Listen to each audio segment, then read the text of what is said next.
Hey everybody, this is Kate Rath, author of the E-Series and the new Fairy Tale Evolution Flipped. For the new release of Flipped, I wanted to give away something pretty cool, and so I decided to make a handmade, hand-bound edition of Flipped to give away to one reader.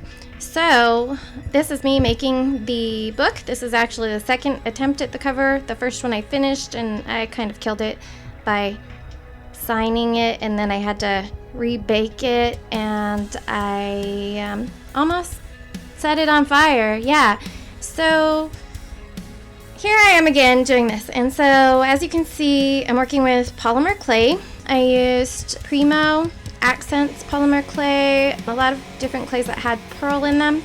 The second making of the cover is a little bit different from the first time around. I learned some things and decided I wanted to use some different materials and everything. So right now I'm doing the stamp on the inside of the front cover. It's kind of like a swirly, kind of like, looks like wind or waves or something like that. And I'm smoothing out the imperfections between where the stamp meets at. So you'll still see a little bit of lines in between there where the stamp joins, but at this point I'm just smoothing it out so it'll be a little less noticeable. Takes a little bit of fiddly work in here, and just some time. The videos really speeded up, so I've actually spent hours and hours on this project. And now I'm just removing the water spray. You spray the stamps with water so that they don't stick when you press them into the clay. Measuring the cover to make sure that it matches up with the back cover. And I've made now 2 layers. The front is the green tones, and the inside of the cover is the magenta and purple tones. And now it's to the fun part, which is decoration. And so right here I am just stamping some more designs in there. The petals of the flower are a clay stamp that I made myself. I work with ceramics, so that was something that I happened to have, and that worked really well translating into the polymer clay. And so you stamp in your designs, you cut out your petals or whatever you're going to put on there, and then arrange them onto your main piece. And of course then you need to bring the edges in and just kind of make it all belong together and seal it all together. So just kind of work a little design into the edges of the petal to join it into the main cover. And then you can add other stuff you smooth out, and here I'm stamping around the design to make it more interesting. So adding just different little shapes around each flower. And trying out some new tools. See what I like. And then just kind of, you work outward, and you want to make it more and more complicated so that it looks more interesting. The dragon actually is going to go on top of this now. And so as I finish this, I mix up some clay, which you'll see in a second here. And so I mixed it all up using Dr. P.H. Martin's watercolor in ultramarine blue.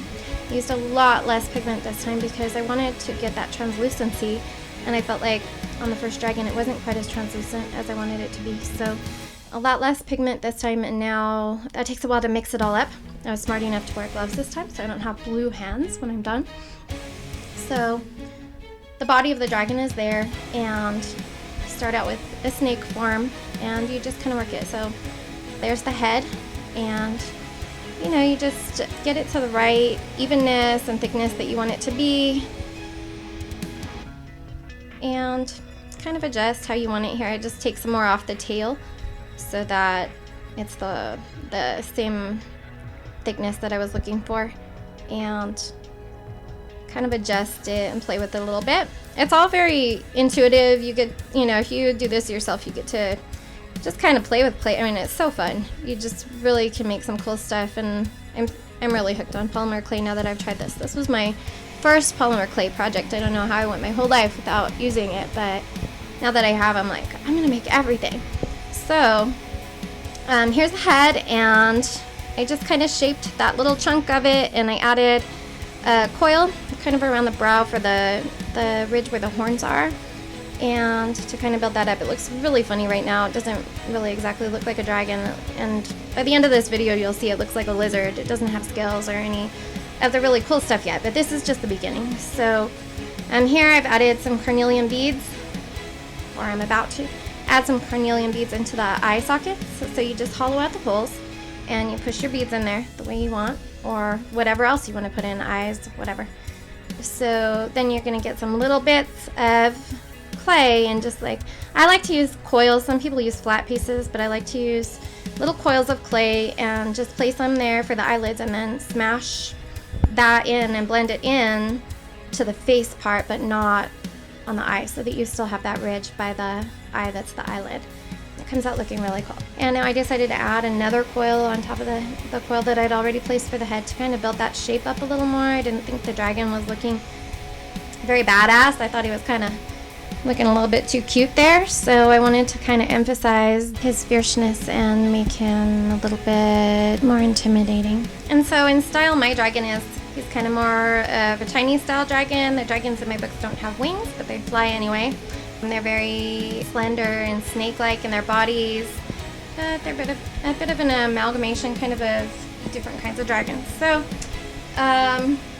this guy, when he's done, he's going to have scales, obviously. He's going to have horns and kind of some tendrils coming out of his face, like, you know, a neat hairdo. And he'll have kind of whiskers and stuff like that.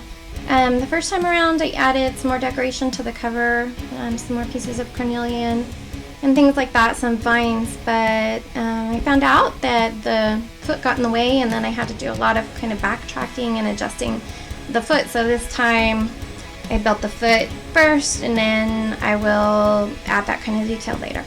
So right now on the video, I'm putting claws in, and so I pre-baked the claws. I just made them a bunch of individual claws.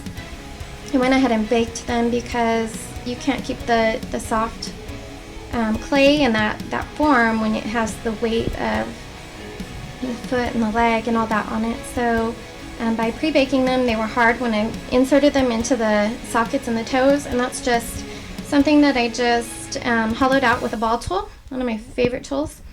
And then you just kind of stick the end of the clay in there and then press it around there so the clay will stay on the toe socket. And so much happier with the way the claws came out this time. They're definitely sharper and not bendy like the ones the first time. So cool way to work. It's so neat with the polymer clay that you can, you know, bake things and then come back and add them and then add something else to it and bake it again, and that doesn't harm the process at all. So sometimes you need those things to be more solid, and so it's really neat to be able to work that way. Once I've got all the claws on here, right now I'm adding the toe scales, because if you look at like the foot of a reptile, a bird or something like that, you'll see they have these really kind of scary looking feet with all these gross little knobby things on them and everything, and I wanted to bring that out in the dragon and give him that, you know, cracked texture and all that to the feet. So I added that. Then I've gone over some parts of his body that won't have scales, like bits of the legs, and added just kind of a grainy texture to them by just rolling the handle of one of my tools on there.